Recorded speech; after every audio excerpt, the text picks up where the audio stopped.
أعوذ بالله من الشيطان الرجيم. بسم الله الرحمن الرحيم. الرحمن علم القرآن خلق الإنسان علمه البيان.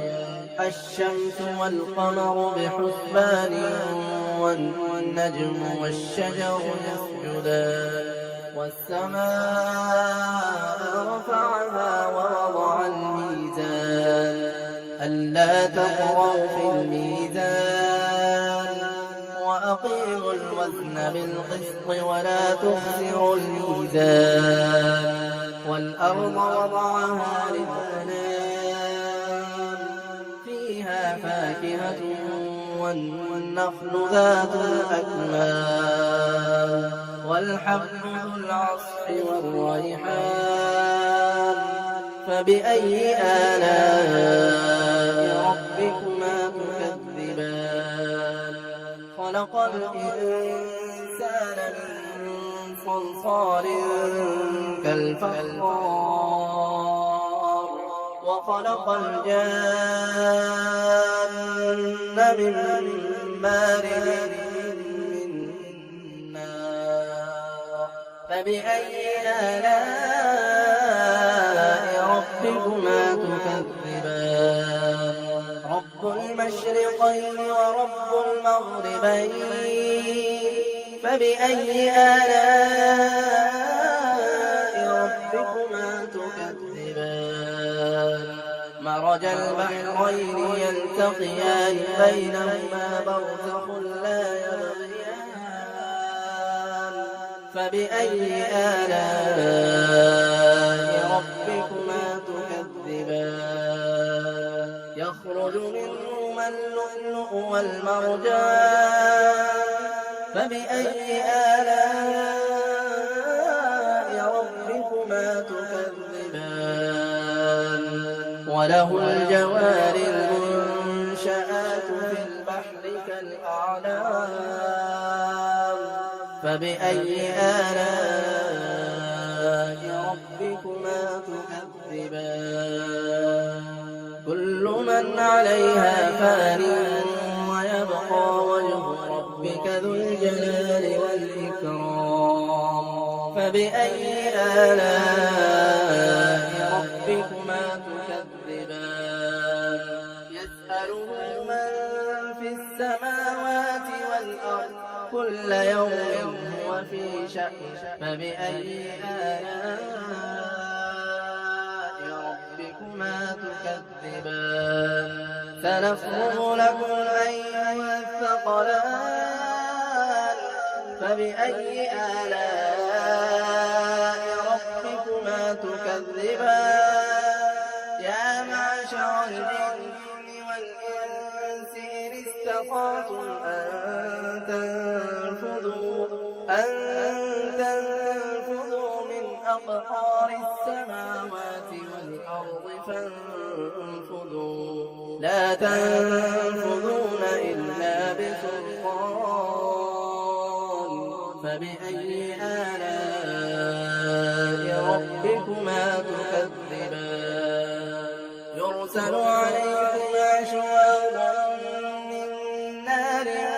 ونحاس فلا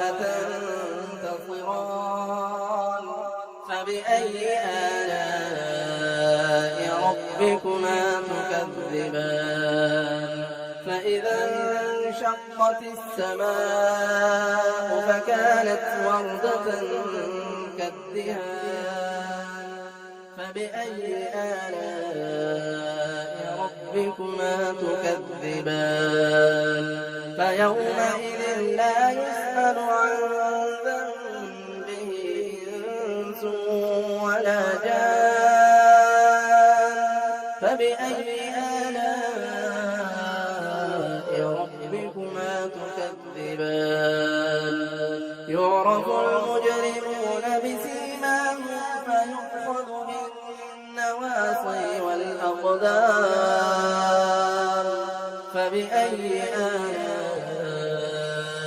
ربكما تكذبان هذه جهنم التي يكذب بها المجرمون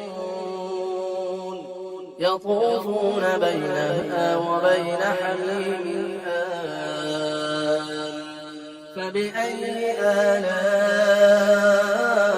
ربكما تكذبان ولمن خاف مقام ربه جنتان فبأي آلاء ربكما تكذبان ذواتا أفنان فبأي آلاء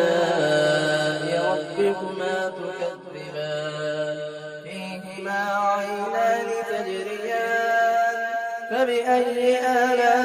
آلاء ربكما تكذبان فيهما من كل فاكهة زوجان فبأي آلاء ربكما تكذبان متكئين على فرش بطائنها من استبرق وجنى الجنتين دان فبأي آلاء ربكما تكذبان فيهن قاصرات الطرف لم يطمثهن إنس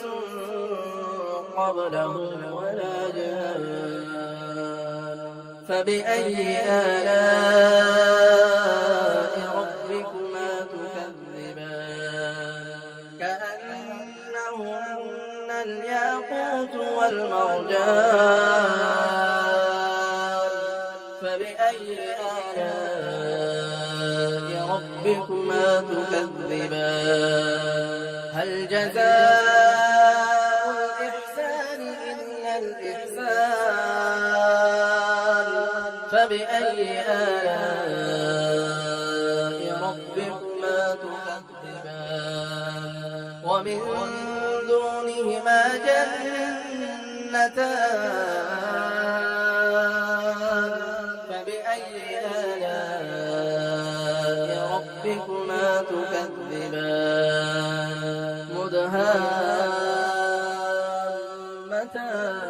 مدهامتان فبأي آلاء ربكما تكذبان فيهما عينان نضاختان فبأي آلاء ربكما تكذبان فيهما فاكهة ونخل ورمان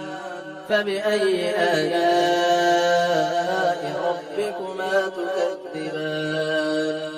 فيهن خيرات حسان فبأي آلاء ربكما تكذبان حور مقصورات في الخيام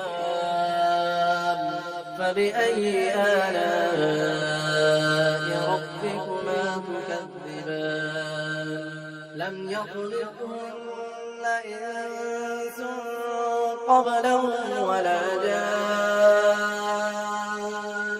فبأي آلاء